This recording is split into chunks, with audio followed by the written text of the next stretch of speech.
everybody. Welcome to Shred the Veil. We're here today with Sherri Divband, and we're very excited to have a conversation with her and introduce um, you to our audience, Sherri. Good, thanks for being with us.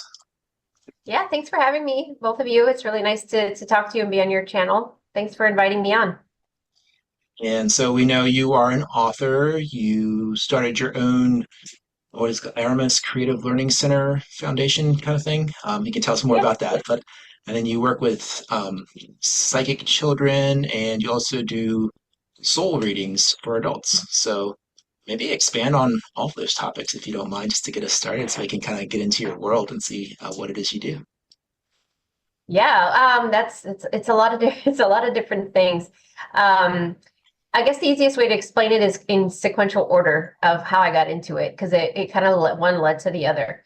Cool. I started working with animals young. I never trusted people for a lot of reasons. I talk about it in my book. I've talked about it during a lot of presentations I've done. And those traumas that I had as a young child led to me not trusting humans. And I just became very introverted, very shy. And then so I turned to the animal kingdom. I started communicating with animals at a young age, and I wanted to dedicate my life to working with animals. And I literally hated people. I didn't trust anybody. So I went into the veterinary field. And through the veterinary field, I learned animal communication. I taught myself, and I learned, and Reiki essentially is like the gateway energy healing modality, I think is what I always call it, the gateway modality. And I learned it for animals because I used to work I've worked in every sector of veterinary medicine possible. I'm a registered veterinary technician. So what that means is I'm essentially a nurse. I have a license to do certain things. So I worked in the ICU, I did surgery, I've worked at the zoo. I worked in domestic general practice, exotic practice. So you name it, I've done some version of it. And when I went into ICU, I really struggled with the animals it takes a certain type of person to be able to work with animals in intensive care. I mean, you see the worst of your patients, and they're your patients, which I liked that because I got them all to myself for a 12-hour shift. And I didn't have to talk to the owners, the family. Like I just literally, all I did was take care of the animals. The doctors left me alone. And so it was nice. I could just focus on them. But I learned healing for animals because I knew there had to be a better way to help them heal. So that got me into Reiki. And then when I started doing animal communication and Reiki as a side business while I was at the National Zoo working at the hospital, I would get this message from the animals all the time. I have this ailment. I have this behavioral issue that they're calling behavioral issue because of my mom or my dad or my family has a lot of anxiety, and I'm mirroring their issues. And all the time, I was just getting this same message back to back. So I'd have to go and tell the owner of the animal, well, it looks like their aggression is because they're mirroring your aggression or your sadness, and you really need to get some help. And so I started slowly working with people because of the animals telling me that the people are the ones that really need the help. And when I started doing energy healing on people, I wanted to learn how to do everything. So I learned transpersonal hypnotherapy, which is a version of QHHT, and I would regress people. I started getting visions in my sessions while I'm doing Reiki with people where I would see past lives. Galactic beings would come into my sessions. I would talk to them. They would tell me how to heal the person. I would see so much. Um, and then I also learned how to do hypnobirthing, and I helped women have more healthy, conscious births.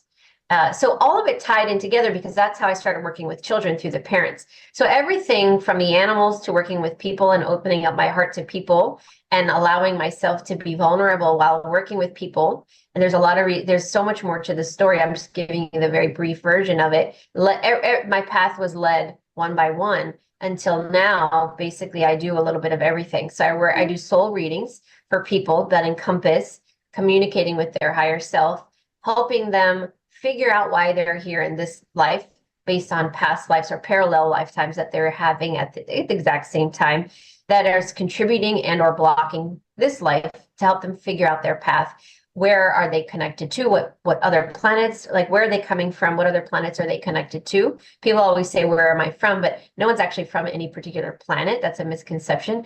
We're from source, we fractal off, and then we have many different incarnations all over, but we can become very attached to certain places. That's why we might resonate with Andromeda, for example, because our soul is very connected to Andromeda for many incarnations.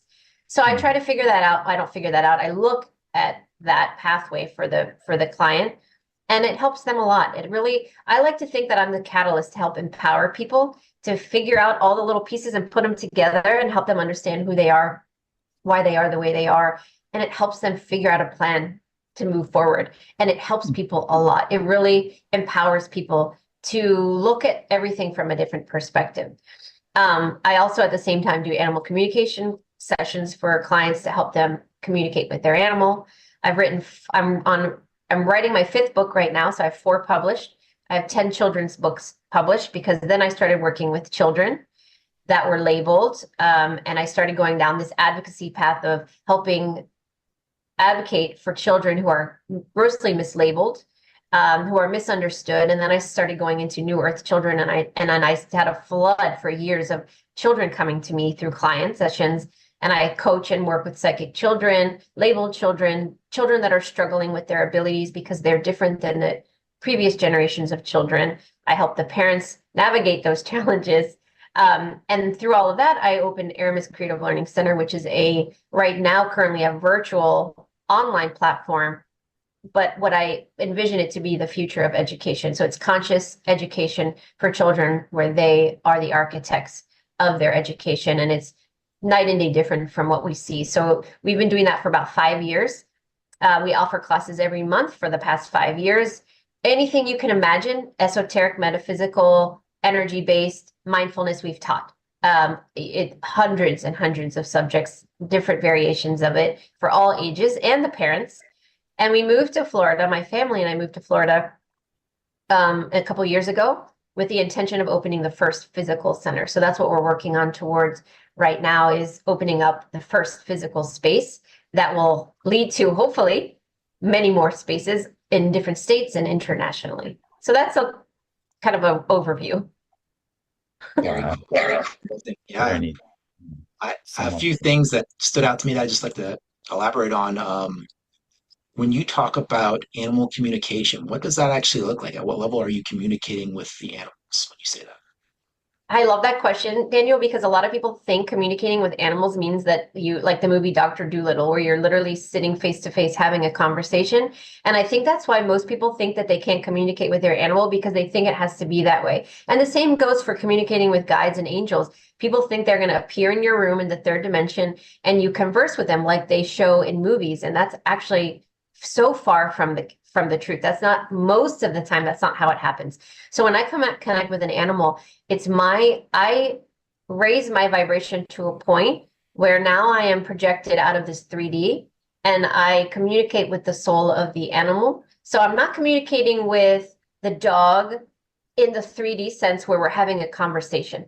They're too in their primal mindset to have a conversation that flows back and forth. But if I bypass them, their conscious mind as the dog, you know, Sasha, then Sherri's soul communicates with Sasha's soul, and we have a telepathic conversation.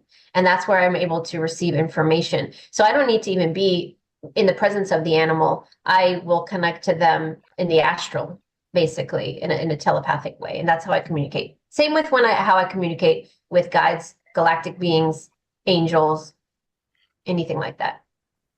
Now, Wow. the process of getting attuned with their higher selves or whatever you want to call them in that different dimensional um, realm, is that a very focused process, or do you get distracted with other animals coming in, or other people coming in that may you pick up something from someone else? Is it hard to distinguish, or is it very focused in those communications, those channels?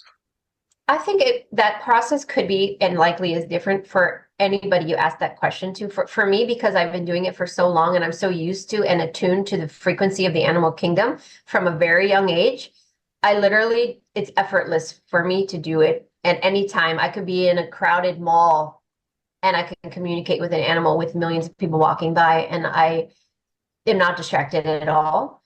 Um, but it's not that easy for everybody. But my point, when what I was trying to say before, but I forgot because I'm long-winded. Most people are communicating with their pets every single day in a telepathic way. And it's so easy to see, like, they'll read your thoughts, or you'll think, oh, I think, they need to go to the bathroom. And you go downstairs and they're like at the door. They didn't bark, but they're like walking to it. Or, like there's subtle communication. We don't realize on an energetic level, we're communicating telepathically to some degree with our animals all the time. We just don't perceive it, or we don't believe it, or we don't know it, because no one's ever taught us that. No one ever has said, hey, you're communicating all the time, because we again think, well, if I'm not standing there and we're not looking at each other in the eyes and there's not a dialogue going back and forth, that's not communication. When in reality, it's always there.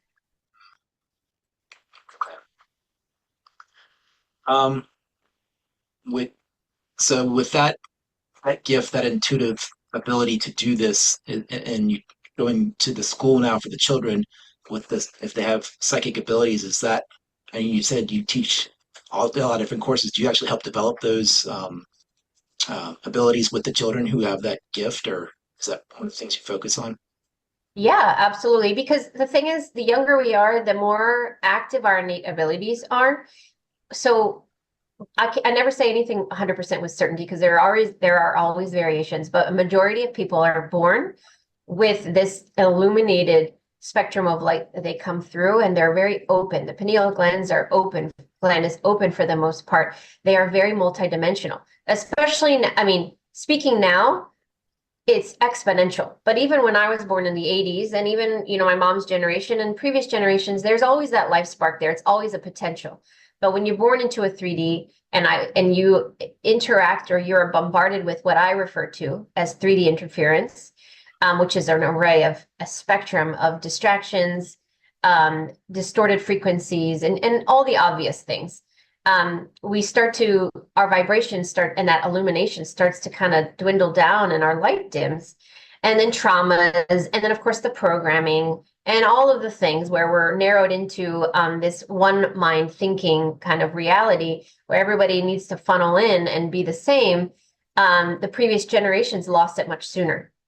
But we're all born with these innate abilities. But the children coming in probably in the last 15, and very much concentrated in the last 10 years, are much more powerful, and they're not disrupted by the frequencies as much, and they're actually pushing back to the parents and the teachers, saying, well, don't use your imagination, or that's not real, or you're making that up. And they're like, no, I'm not. And they're standing in their power. They're much more of a high frequency.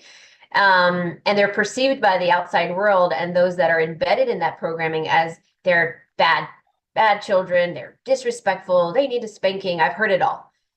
In reality, they are warrior spirits, all the way to angelic and everything in between, and they're just here to show us there can be a better way. So they're much more psychic. They're much more in tune, is what I'm trying to say. So I work with a lot of children that are already psychic, already in tune. They just need somebody to help them discern how to protect and how to expand on it.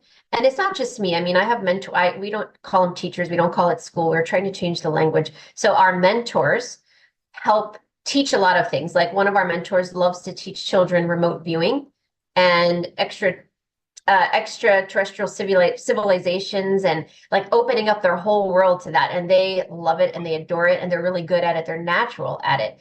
I stick to more, how do you protect yourself? How do you ground yourself? How do you discern who you're communicating with? So we all have our different styles and ways to do it, but a lot of these children are already masters at it. They're just trying to figure out how to do it in the 3D. And many adults have lost it, but we all had the ability at one point as well. And many of us still do. That's so cool. So, how does a curriculum like that work for a child? Is it like a full, like you're in for a semester, or you take one course online here and there when you can, or yeah. Because great question. We have to evolve in the timing that is appropriate for the collective transition that's occurring. So what I mean by that is, my ultimate vision is that there are Aramis Creative Learning Centers all over the world. And I'm not trying to create a franchise or a Starbucks. Like, when I say Aramis, it's just the concept. So whether it's an Aramis or something similar, I envision all over the world, there are variations to an unconscious educational approach. What that means is It's not structured. There's no curriculum. I know this makes a lot of people like really unsettled because they don't like the idea of this. But we're not supposed to be so rigid and such so logical mind and so sequential.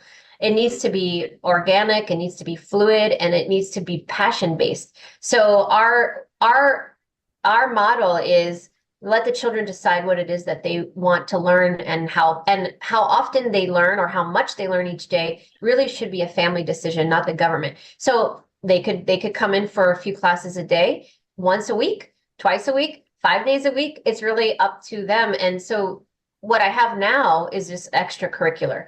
So on the weekends, 15 times a month or around there, depending on how many classes we're offering. It's more extracurricular. It's for fun. So it's an hour class. There's no commitment. It's really just to spread like plant the seeds. If your child is interested in crystals and we're offering a class on crystals and they're not able to get that information anywhere else, they can take and they can learn about crystals from us. And then they might say, oh, look, astrology is being taught. Oh, energy healing, tapping is being taught. I want to learn all of these things. And they can just take it as it comes, like a la carte. But my vision is if you can imagine a college campus, a college style where there is an array of classes being offered and children and their families sit down once a month and they decide, okay, I want to take this class this day, and they choose. There's no requirements, meaning they don't have to take anything at all, and they can take everything if they choose. So I feel like that, and it needs to encompass real life relatability. So project-based learning that might include science, math, history, all in one, but there's a purpose. But there might be there's agriculture, there's foundational learning, gardening, planting, mechanics, basic electrical, quantum physics, and everything in between that you can imagine. Should have the potential or the ability to spark their interest and see if they like it and dabble. And then once we have Aramis stages of learning and developmental stages, and we see them funneling. How I envision it is they funnel into a passion, and once they're in a passion mode, then we compound. So let's have a lot of classes on this subject specifically, and then it leads and funnels into apprenticeships, because I don't see colleges in the future. It'll be more apprenticeships that lead to actual job, where those companies are partnering up with centers like mine, looking for the pioneers in that arena and said, I want that. So we bypass the college and they just learn what it is that they need, like a trade school, but of the future. So it's a huge process, but we have to take it baby steps at a time. So right now we're just trying to raise the awareness and expose people to the potential of something more, because more and more people are homeschooled than ever before. My daughter is homeschooled and my oldest, he's already graduated and he chose to go into college, and that's his choice. He's actually second guessing his choice now, and I'm supporting whatever he decides. And my middle is a brainiac, and he likes school and he loves the stability, the structure. So who am I to say that's wrong? So I've had one do everything.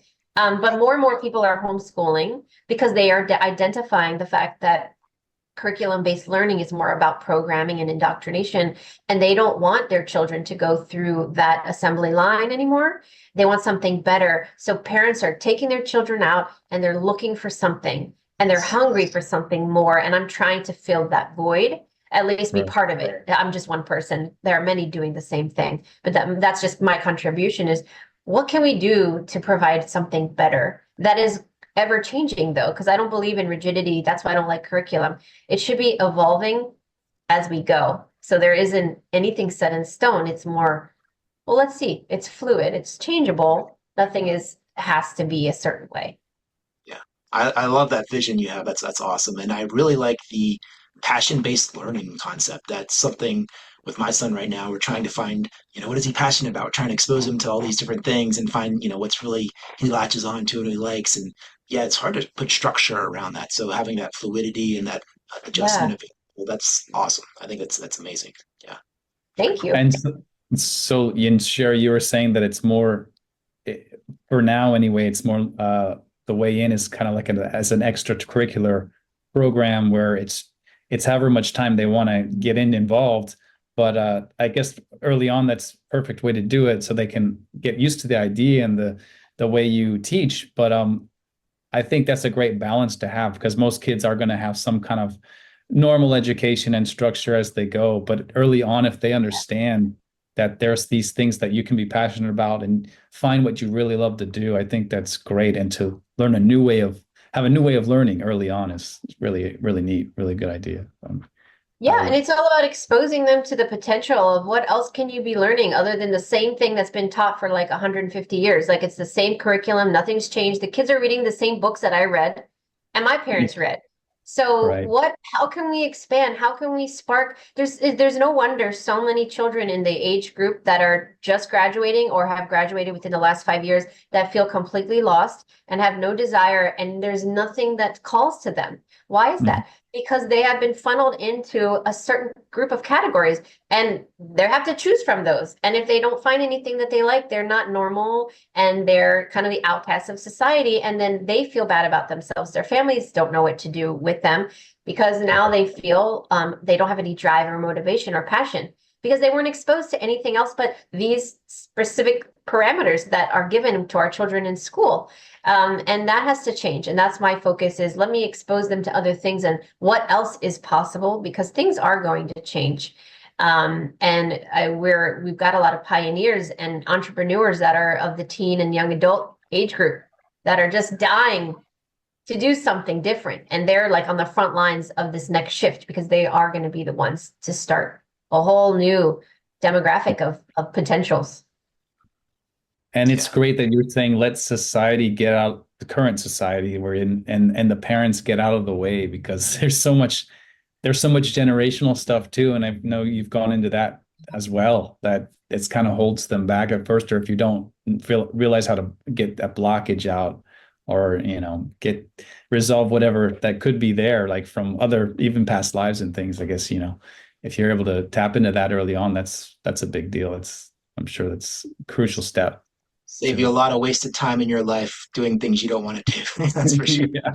Yeah, Yeah. exactly. Because I have countless clients in their 40s, 50s, 60s that dedicated their whole career to a certain thing. And they said, I'm dying inside. I hated it. I did it for money. I was never happy. And now they're having these major midlife crises because they're like, I hate my life and I have no purpose. And it saddens me, but at the same time, I let them know nothing is without reason and nothing is accidental. You chose to go down that path, but you also chose an exit point or a period of awakening so that you recognize this is not fulfilling me. This is no longer serving me. And that's what ancestral healing is about because they took that route. They realized it's not working. There's no passion involved. It's not really doing much for humanity. And that's how they make change because now it stops with them. So their generation, they're the last ones.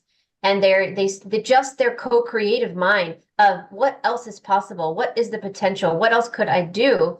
Actually clears the space and opens the way for the younger generations to come through and expand on that. So nothing is accidental. No one has wasted their time.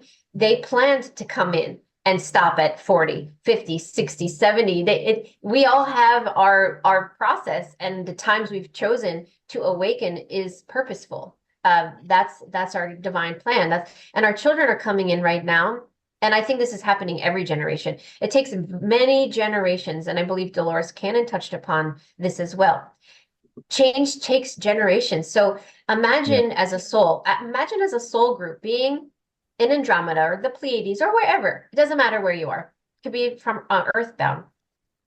And you say, all right, we're going to come in as a trio, and it's going to be 3 generations long. And this soul is going to come in a really thick of it. It's going to be a dark era, but they're going to be the change. They're going to start to change. Yeah. That might be Dolores Cannon's first wave of volunteers. They struggled. A lot of them committed suicide. They didn't realize what they were signing. Well, they knew what they were signing up for. They came here and they were like, holy moly. They didn't remember. And they struggled really hard. And a lot of them secluded themselves, isolated themselves because they couldn't cope.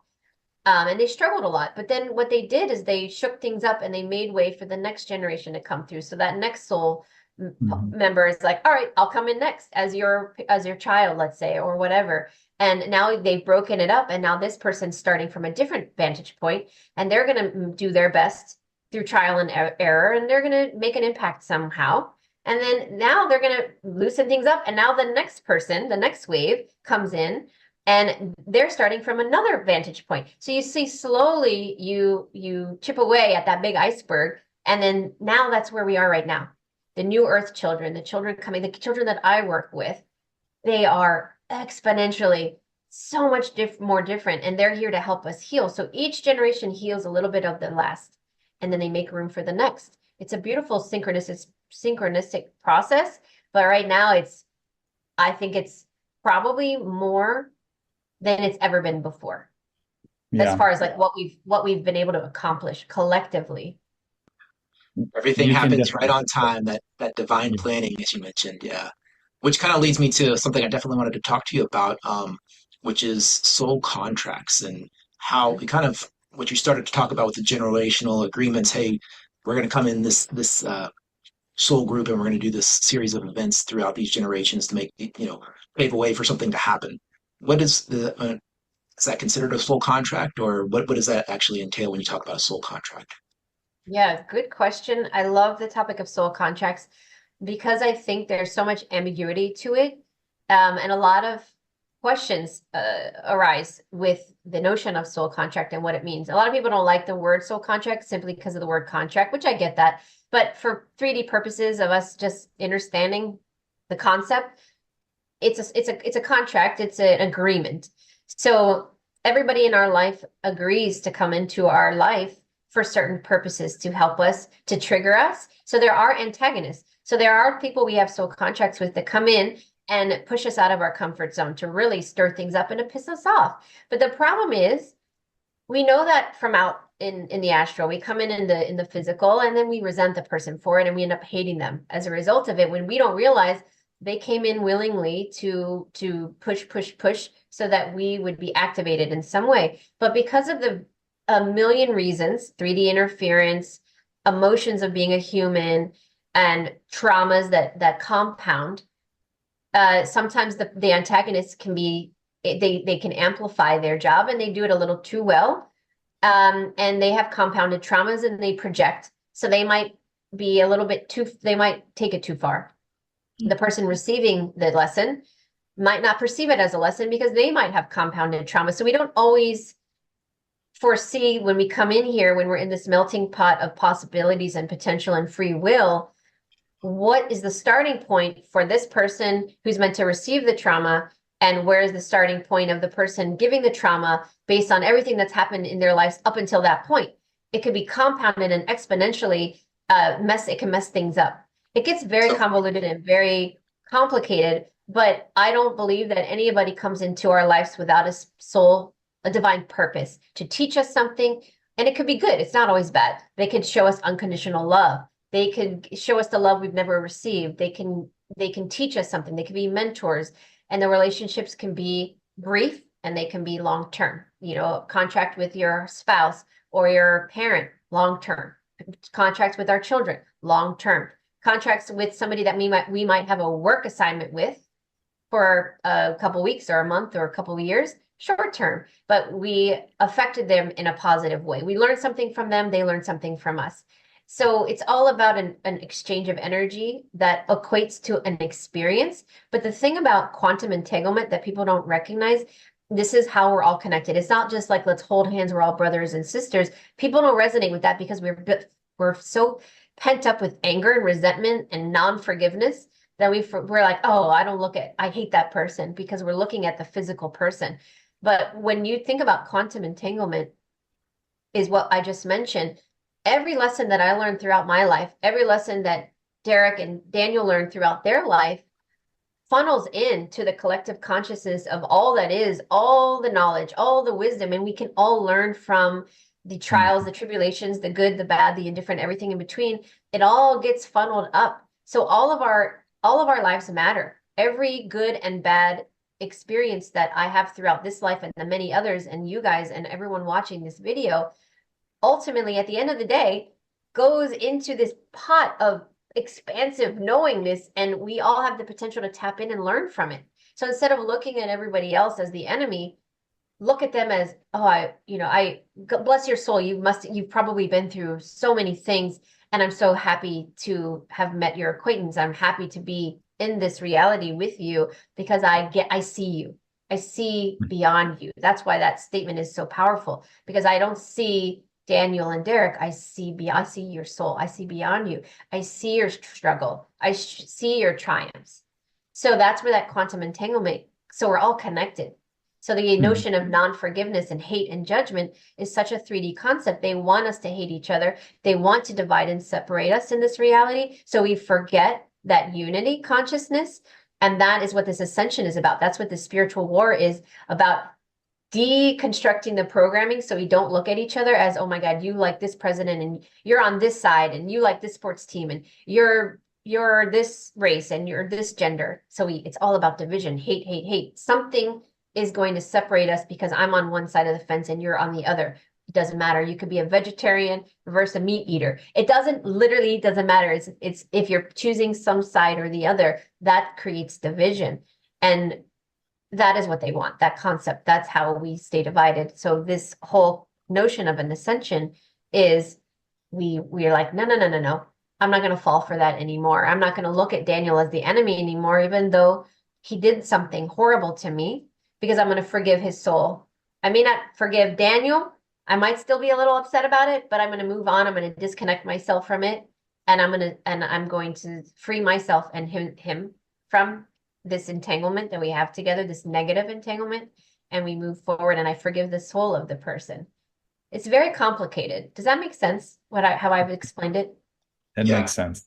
Yeah, Yes. it's a interesting picture you painted. It's like this divine blueprint that's agreed upon for us to that's laid out, and then we have the free will to kind of follow that structure or diverge from it as much Yeah. or as little as we want to during the process, depending on how influences happen and things like that. But is there, when we talk about on the soul level, laying that blueprint out, these contracts, is there an intention behind it? Is it like, or is there like indifference? This is the blueprint. This is how we're going to interact, and it could end up positively or negatively. Or is there always like an intent, like we're going to learn from this blueprint, these interactions that we have in this lifetime in this 3D world? The intent is that we can benefit from each other, and um, it's however you want to call it, path to ascension or whatever. But is there intention behind it, or is it just kind of like indifferent and it's not judged positive or negative, and it just is what it is, and this is the experience you're going to have? I think it's everything you just said, and it's a spectrum. It's all potentials are possible. I think that many of us come in with a plan, but then there are also many groups that come in with the intention of um let's see what happens. But and there, because outside of duality is not good or bad. It's just an experience. And that's why people get hung up on, how could God let my child die, or how could God allow poverty? But what we don't understand, for those brief examples, what we don't understand is at a soul level, and I talked about this in the last book, Courage to Change, I believe. God or source or creator, whatever you want to call this frequency of life existence, fractals off and we all become our own one consciousness, unique, separate of each other, but ultimately we're all one. And we have the ability to have as many incarnations and utilize our free will in multi universes, different galaxies, different planets, different ways of life, whether you're a light being, you're a reptile, you're a rock, you're a human, and infinite potentials. Some people, some beings, some souls are bored with eons of absolute pure bliss and they want to experience conflict. So they will become architects of a reality, and they will say, who else wants to come in and experience hardship or a challenge? I'm so bored out of my mind. I mean, they don't talk like that, but I'm giving you like the 3D perspective of how we can interpret it. And they'll recruit. And they'll be like, all right, we're going to come in and we're going to struggle, and it's going to be a very 3D reality, and we're not going to have our receptors on, so our senses are going to be off, and it's going to be, who's in with me? Like, well, it's like those marathons, those crazy marathons that people do where they're like in the mud, and it's like, I don't want to do that. But then there are people like, yeah, I'd love to try that out. Like it just depends on where your soul is in its evolutionary path and what you're interested in doing. So I think that somehow these these experiences can cause fragmentation, though. That's the problem, because sometimes people have so much trauma, they experience uh, so many traumatic events that their beautiful fractal of their consciousness begins to fragment, and they lose a piece of themselves, and they can become lost. And what happens is, I believe that this is how the divide occurs. I believe that there are many souls traveling throughout the cosmos that have been fragmented so much that they really lost the light, or maybe they just repelled against it. They weren't interested in it anymore. For whatever reason, they became more of an egocentric consciousness where they're like, why can't I be God? Why can't I be the creator? And then we start to hear stories of different beings that feel like their own creators and create their own universes, that are in a vibration that's very conducive, or more conducive to that frequency. And that's where we start to have these lower dimensional realms.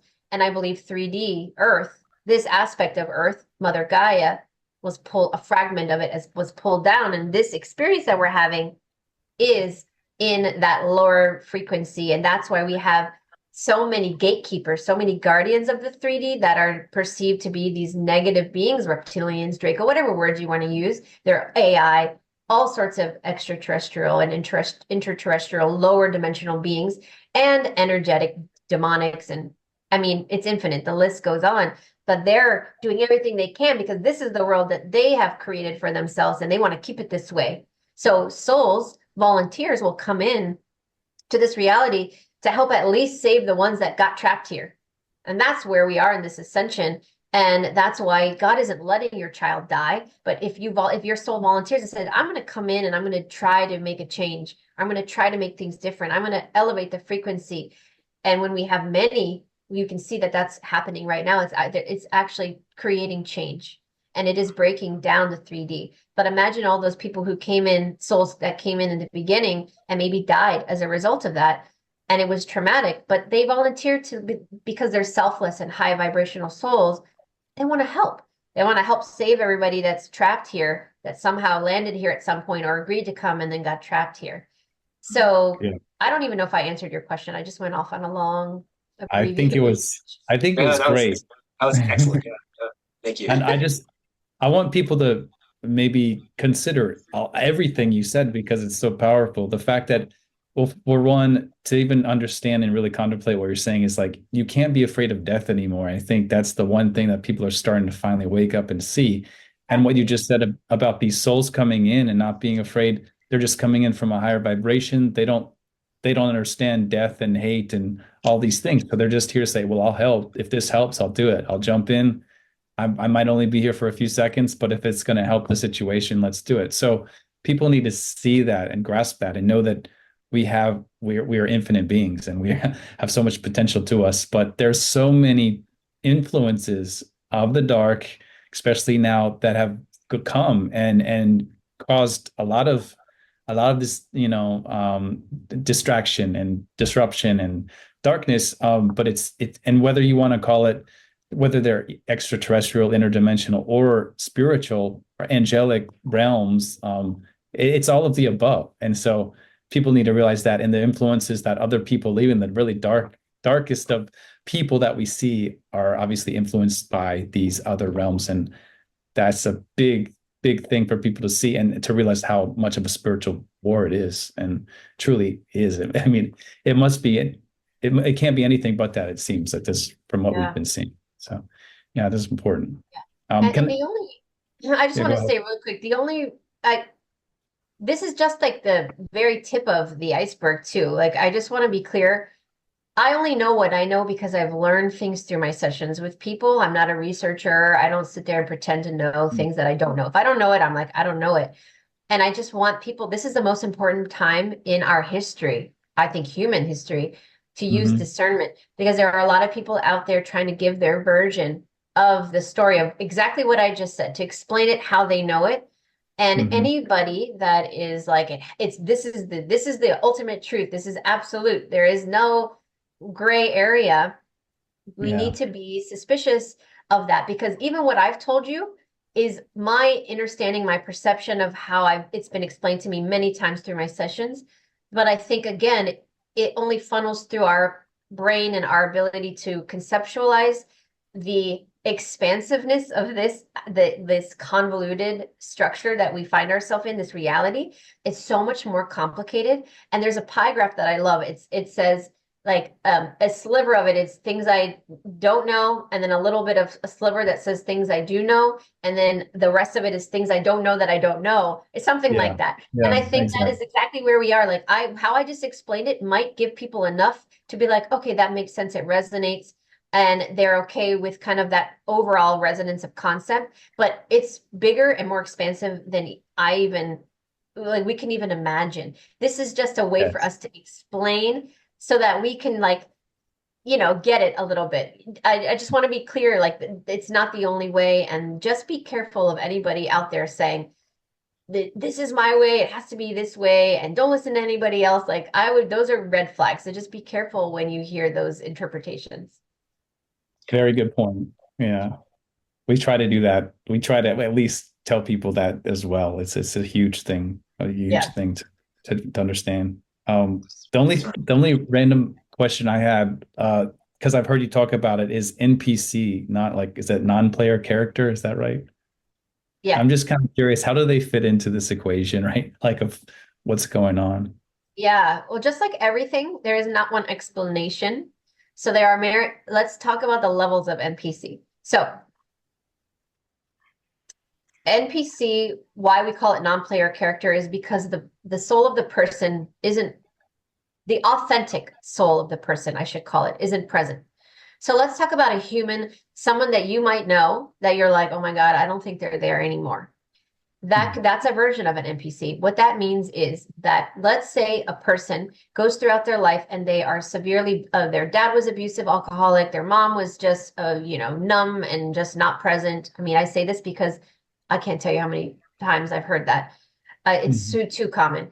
They grew up and they turned to drugs and alcohol as a numbing mechanism in high school, and they rebelled, and they were completely lost. So imagine all of those, how many times that person has been fragmented from the first abuse to the second to the third to then now we're in drugs and alcohol. And what happens is, over time, the more fragmented the more traumas we endure. If those aren't healed, then our soul starts to dissociate. So our soul retracts. Our soul is very pure, and it does not want to endure trauma. Even if we were like, oh, I'll sign up and I'm going to go into the hardest places of war and famine and all of this. When we get here, our soul is like, whoa, whoa, whoa, this is not in resonance with my frequency. And the Mhm. soul can detach a little bit. It happens every day, all the time, for every age group, and you're not really fully present. So you're kind of like, if you've ever walked through life at any point, everybody has experienced this at least once, where you're just feeling numb, like you're going through the motions. You just don't feel like yourself. And you're just like, I feel like it's Groundhog's Day. You probably have dissociated to some degree. Your soul is like, all right, I'm going to just hang out back here because I Mhm. don't want to feel this. And then there are Mhm. more like obvious experiences of someone's being physically harmed repeatedly and their soul just dissociates completely. The Right. more your soul dissociates and the more often your soul dissociates, there becomes a disconnect between the physical body and the soul, and your auric field can become fragmented, or cracks can occur. And now it leaves an opening or openings for astral entities to Mhm. come in. So what happens a lot of time is you have an attachment, and then the attachment starts to take over. And I see this a lot with NPCs. The soul is hanging out back here. It's still attached, but it is not in control at all. It's in the back. They're in the back seat of their own car, and some other entity is driving it. This Ah, happens more often. This is the most common NPC. So now there's an entity that's likely a low vibrational, dark, demonic, or just not a good energy, is now driving the force of this person. So now they're having destructive behavior. They're talking like they wouldn't normally talk before, like they're acting different, and they're detrimental to everything. And you look at them and you almost look like, where did they go? I don't recognize you anymore. Like, their family and friends, I don't see that, like, that person is gone. because Mhm. they recognize that their soul is not present. So the soul is still attached, but an entity has taken over. And this can be a long term, like they may never come back. That's a severe case. And sometimes where we have schizophrenia and bipolar and a lot of these perceived mental illness, there's a fight and a battle that goes on between. So they switch places. They go back and forth depending on where the person is, and that's when you can see the person. They're normal for their behavior, and then all of a sudden they're like, I don't know what happened. This is another person. So that's a variation or a version of an NPC. That is unfortunate in our reality, because then it's our souls, our pure souls, are just being taken out Mhm. through traumas and 3D interference. There are many other versions of NPCs. There are holographic beings that aren't even present. There are shape-shifting entities that look like a human, but they're actually a reptilian or something else. And they are hive-minded. So they really are, those are like the mass murderers, like the horrible, the person where you come 10 feet or just see them down the street and you just feel like you got to run the other direction. They're the darkest, and their vibrational energy is just very low and scary. They're likely a demonic being or a hive-minded reptilian or hive-minded interdirectional being that's working in a group that are maybe not even human, or if they are, they have taken over that person. So you can see there's a million variations. There are clones that look like human, but they have no soul attached. They're hive-minded. There's something called soul scalping, where they have procedures. People have regression and memories of this. I have clients that have had this, where they are abducted, their soul is taken out, and an entity is placed in, and then that soul is put out into the world. So if you look at big agendas like Antifa, BLM, any any big organization that fuels hate and drama, that causes conflict and just mass chaos, those Mhm. are likely NPC'd groups that are fueled and pushed by the dark side to create a large group, a demographic of people that are destructive. Like Antifa is the best example I can give. During that period where that was a group of NPCs, thousands of them all over, and they were activated. So they'll take them out of jails, and then an implant, like a demon will pair with that person and become their what's the word I'm trying to think of? They control them. What's that word I'm trying to think of? Their The handler. host, the handler, yeah.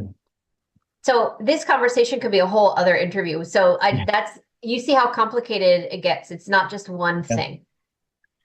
Wow. Thank you for explaining that, and just how complex the things really are, right now. So, and do you come across clones that often? Does it come up more and more, like, sort of people to kind of understand? I'm just curious, just really quickly, I personally have not. I know people that have, but me personally, I can't. I'm not going to sit here and lie and be like, yeah, I met one. No, I haven't. I think what I meet are the clones.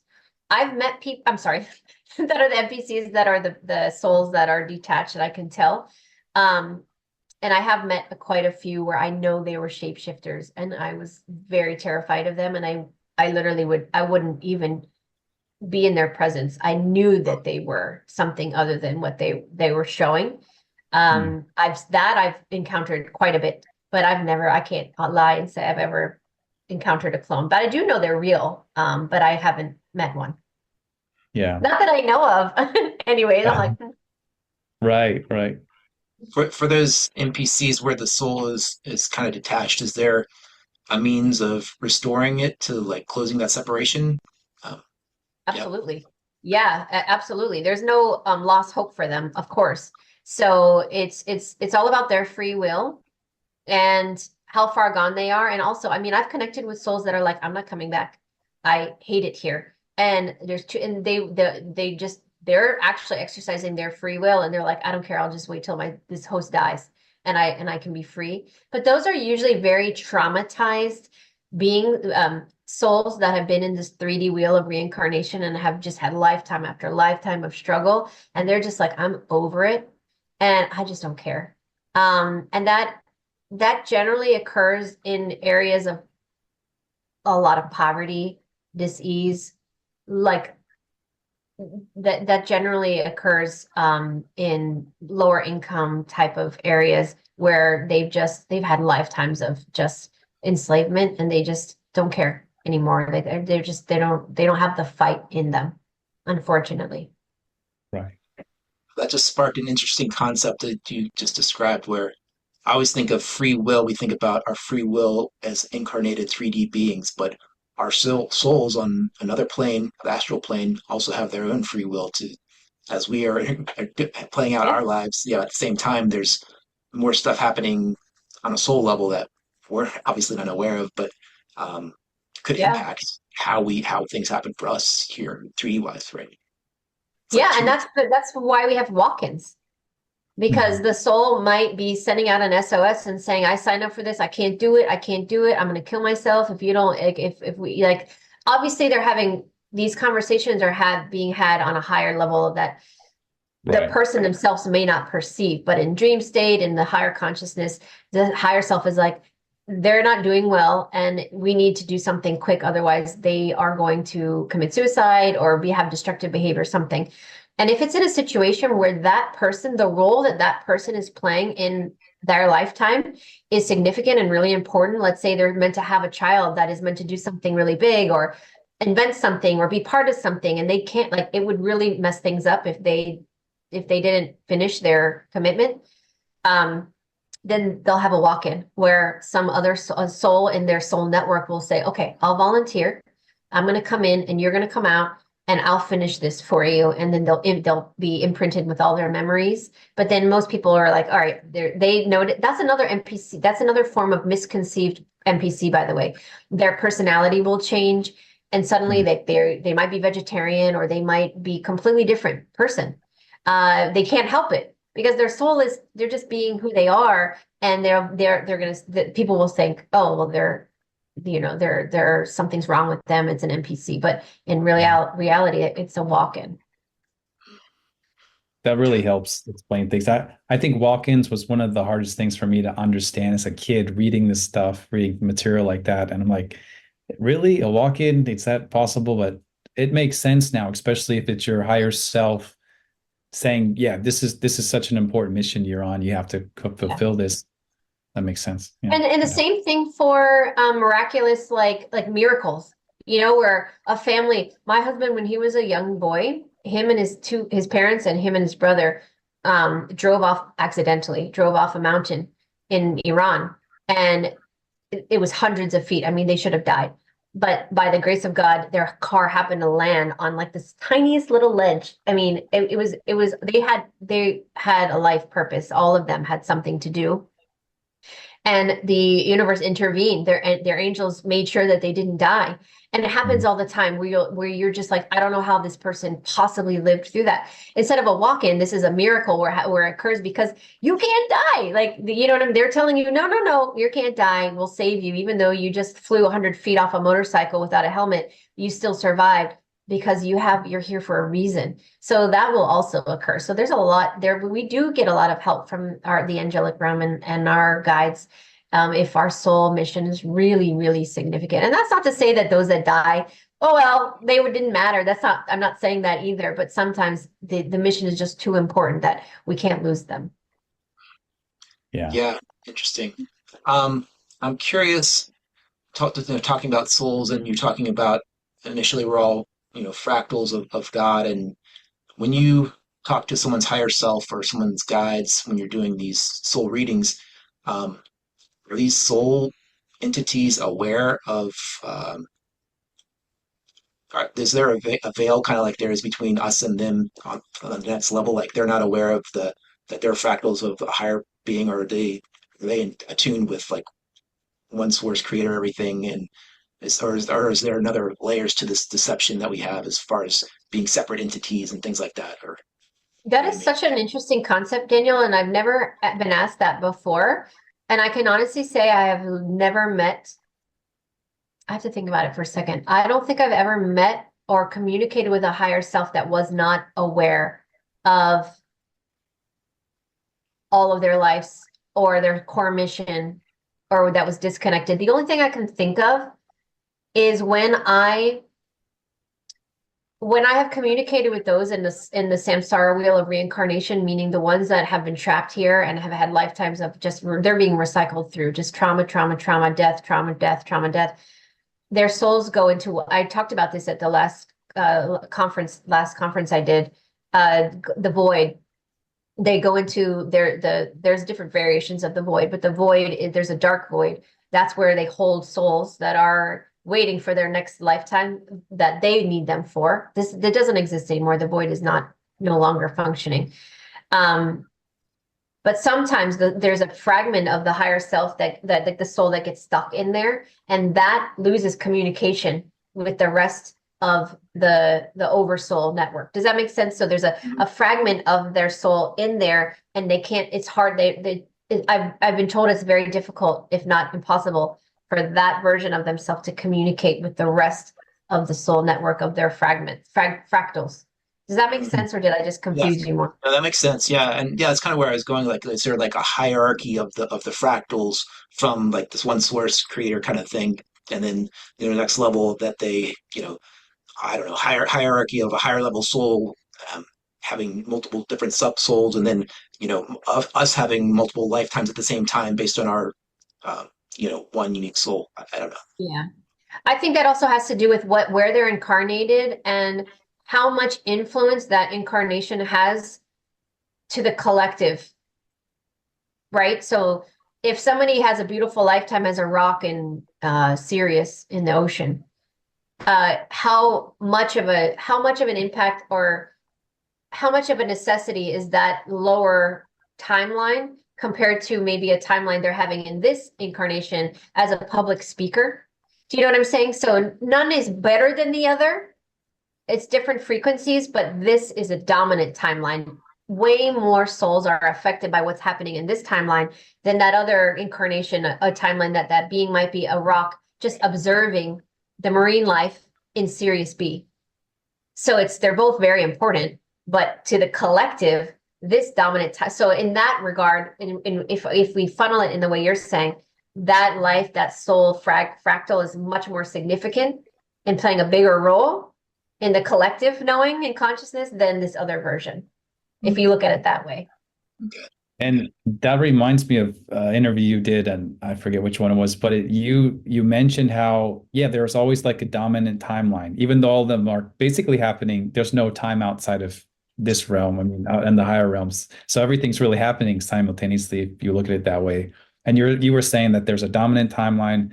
The other ones maybe not as significant, but there's definitely things that you do in those other timelines that can affect the dominant one. So it's almost like some roles that you think aren't as significant, that you're having to go through these motions, but you're there, you're helping somebody get through something like a marriage, like husband and wife, where the person isn't doing such a good things or deeds, but you want to still help them try to be the best person they can be within their situation. And I forget how you explain it, but that makes sense. I was really interested to know that that's the case and understand that. So. Yeah, that's I did an interview recently on was it Tyler, their channel? I did a live on timeline convergence and how important that is right now for us to be aware of the parallel realities. I don't even use past lives anymore, future lives, because I think it's become so clear to me that everything is happening parallel. It's all in our dimension. We have linear time, and it is important to some degree. So we know past, present, and we can discern past, present, and future, or eras of time. But Lemuria and Atlantis and when the pyramids were being built and today are all actually overlapping at the same time. Where I am in this house on this property in Florida, in this now moment, there could be a million different experiences happening right in the same space I'm living right now. 100 years ago, whoever was living here, 1,000 years ago, maybe it was underwater, maybe this. All of it is happening in this quantum space at the same time. Atlantis is very much alive in Florida right now as it was in their era of time. Does that make sense? So there's a lot more activity on this planet than we realize because everything is happening at the same time. It's all parallel.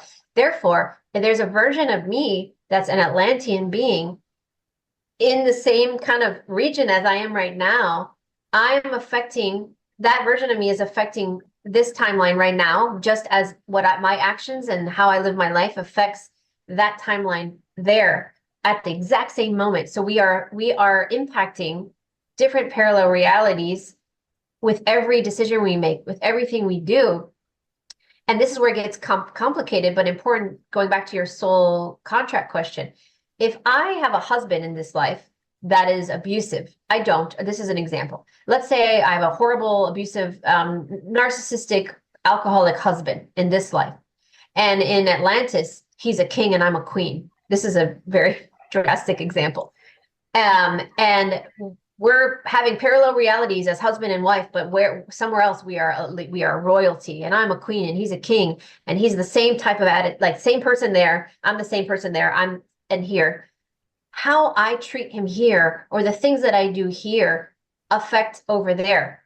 So if I have compassion for him, for example, here, it may affect who he is over there. If I were to leave him here and cut back and create boundaries and affect some sort of change in him here based on what I do, whether I leave him or I help him, whatever, it doesn't matter. That can translate to him and his soul and how he acts over there because they're connected. It's very complicated, hard to explain. But that's happening in your life, in my life, in everyone's life, all over the world, in all dimensions. They're all connected. So that's why you have to be really careful how you judge people, or to give or just try to be a good person, to have compassion and stay neutral and stop fighting. And all these things matter now, not just because of the people in your life, but imagine all the other lives that you are having the same experience or similar experience, and we want to positively affect. So we don't need to know what we're doing in the other lifetimes. But what we do need to know is that how we act here, the way we hold ourselves, how we regard ourselves, the integrity that we have, if we keep our ego in check, and the person that we strive to be, and what we contribute to the collective energetically, physically, mentally, emotionally, spiritually, all of the layers, we can positively impact the other versions of ourselves someplace else. If we are a terrible person here and we're like, F it, I screwed up, so I'll just be a bad person, and I'm going to be mean to everybody, and I'm going to be a horrible person. Now you're negatively affecting all the other versions of you someplace else that you could be doing something good. So it all matters. But right now you can only control what you know. So the best way to approach it is, I'm going to be the best version of myself here, because I know that that's going to help me and others someplace else, even if you don't have an awareness of it. Yeah. Very, very good message for everybody to know. I want to ask one more question that came to my mind. So if we're having all these, past lives, future lives, it's all happening at once, and so we're all have these different, based on different incarnations of ourselves, of our soul. Is there also like alternate timelines where like there's another Sherri that chose to do something different this morning than she did in this reality, and now there's a parallel timeline or stuff like that? Is that a thing? Or Yeah. I'm laughing that you're saying this, because this exact concept that you just brought up, hands down, aside from astrology, yeah, has to be the most complicated thing that I have ever tried to conceptualize as a person. I don't know what it is about astrology that I cannot understand, but like when people start talking the language, they're like, oh, this house. And I'm like, you lost me. Same thing with that concept that you just mentioned. I'm like, I don't get it. It doesn't make sense. So you're telling me that like everything I do all day long, if I did the opposite, there's another like reality that exists? I'm like, that would like, our head starts to explode trying to think about like the millions of things every day of all the splits. So sure. this is how I understand it over many years of really trying to like I'm like, explain it to me again, explain it a better way. I don't get it. So since everything is energy, let's say like when I talk about a dominant timeline, there's a lot of energy backing it. There's a lot of participation. It is alive and healthy and well. Then we have like the smaller timelines where a lot of people are active in it. Like, Daniel and Derek could be brothers in 17 timelines, and they're all active and they're all important and they're all structured and there's other people and it's meaningful. But let's say Daniel varies off in those 17 lives and decides to marry someone else or decides to do this, whatever. What happens is we start to formulate collectively and individually these slivers, like hairs. Like my hair's up, but imagine hairs.